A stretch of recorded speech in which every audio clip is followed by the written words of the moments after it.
নমস্কার বন্ধুরা, আজকে আমরা কথা বলবো জিএনএম এর কাট অফের ব্যাপারে, যেটা 4 তারিখে এক্সাম হলো। যারা এক্সাম দিয়ে এসছো, কে কত নম্বর পেলা, সিলেকশন হবে কি হবে না, ডাউট আছে যাদের, তো আমি আশা করি 100% ওদের ডাউট ক্লিয়ার করতে চলেছি। ঠিক আছে, 100%। তাহলে কি কোনো ডাউট থাকবে না। যারা যারা পরীক্ষা দিয়ে এসছো, অ্যানসার ম্যাচ করেছো, যে কে কত পাবে একটা ধারণা বানিয়েছো, তাদের জন্য আমি বলি তোমাদের 100% ক্লিয়ার হয়ে যাবে, এখানে ডাউট ক্লিয়ার। তো বন্ধুরা, তোমাদের স্কোর কার্ড খুব দ্রুত এই মাসেই আসবে, বেশি দিন সময় নেবে না।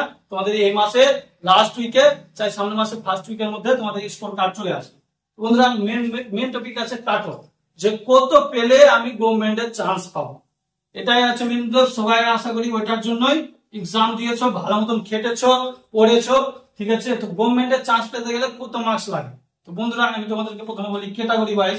যারা জেনারেল ক্যাটাগরি বিলং করো, ঠিক আছে, যারা জেন্ডার, তাদের ওবিসি এসটি এসসি কিছুই নাই, তাদের যদি 60 থেকে 65 প্লাস থাকো, মানে এদিকে আপনি 100 থাকতে পারো, তোমার ওটা কোনো ব্যাপার নাই, মানে 60 প্লাস, 60 এর আপনি যদি থাকো, 60 থেকে 65, ঠিক আছে, এটা 60 যেতে পারে, 65 যেতে পারে। ঠিক আছে, এর ভিতরে যারা আছো বা এর থেকে প্লাস যারা আছো, তাদের 100% কোনো না তো কোনো একটা গভর্নমেন্ট কলেজ পেয়ে যাবো।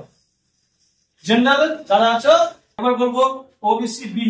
ঠিক আছে, ওবিসি বি তে 57 প্লাস, মানে 60 বা 57 প্লাসে যারা আছো, তারাও 100% কোনো না কোনো গভর্নমেন্ট কলেজ পেয়ে যাবো। যারা এর থেকে কম আছে বন্ধুরা, তাদের খুব কম চান্স আছে গভর্নমেন্ট পাওয়ার। তবে 92টা সিও আছে যে প্রাইভেট কলেজ পেয়ে যাবো। প্রাইভেট কলেজে পড়তে গেলে তো খরচা অনেক আছে, আশা করি সবাই জানো। ঠিক আছে, তো বন্ধুরা, এবার আমরা কথা বলবো ওবিসি এ। যারা ওবিসি এ আছো, তাদের 50 থেকে 55 প্লাস থাকলে সিলেকশন আছে। যারা এসসি আছো, তাদের 50 থেকে 53 তে সিলেকশন আছে।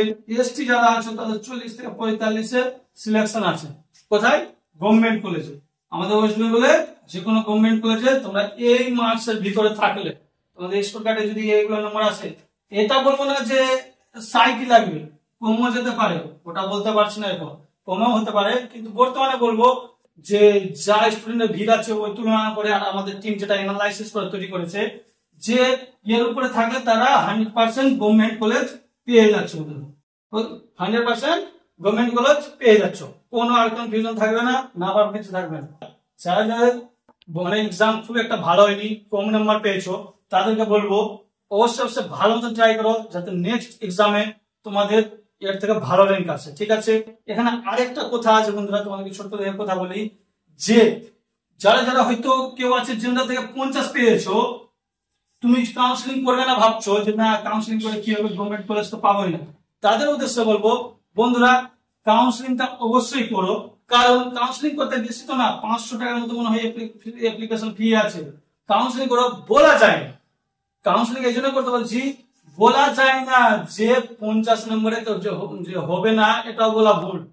কারণ আছে পিছনে, কেন কি আমাদের, ঠিক আছে, আমাদের গভর্নমেন্ট কলেজগুলোতে এবার অনেকটাই সিট আছে, সিট আগেবারের তুলনায় এবার সিটটা বেশি আছে। তার জন্যই বলছি ওরা সব কাউন্সিলিং করো।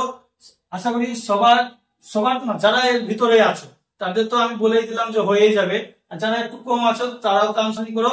আশা করি ভাগ্য যদি তোমাদের ভালো থাকে তো হয়েই যাবে। ঠিক আছে, আর তোমাদেরকে আরেকটা কথা বলি, যারা যারা এবার ফার্স্ট অ্যাটেম্প দিয়েছো, ঠিক আছে, এবার ফার্স্ট এক্সাম দিয়েছো, আর যারা যারা মানে কম র্যাঙ্ক করেছো, তো আমরা আবার এটা ভাববো না যে হবে না, আমাদের দ্বারা পসিবল না, তো এটা ভুল কথা।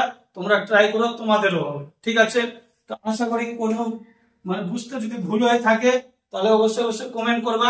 ঠিক আছে, আর অবশ্যই অবশ্যই আমাদের চ্যানেলটাকে কি করবা, সাবস্ক্রাইব আর লাইক করতে পারো। আমাদের টেলিগ্রাম আছে এসএসসি মার্কার বলে, যেটা ডেসক্রিপশন লিংক দেওয়া আছে, ওখানে জিএনএম থেকে নিয়ে ডব্লিউবিপি সব রকমের জব, গভর্নমেন্ট প্রাইভেট সরকারি সব রকমের জবের আপডেট আসতে থাকে। অবশ্যই অবশ্যই চ্যানেলটাকে জয়েন করে নেব। ঠিক আছে বন্ধুরা, তো আজকে আশা করি কাট অফ সংক্রান্ত সব কনফিউশন দূর হয়ে গেছে। তো অবশ্যই অবশ্যই চ্যানেলটাকে সাবস্ক্রাইব করে দিন।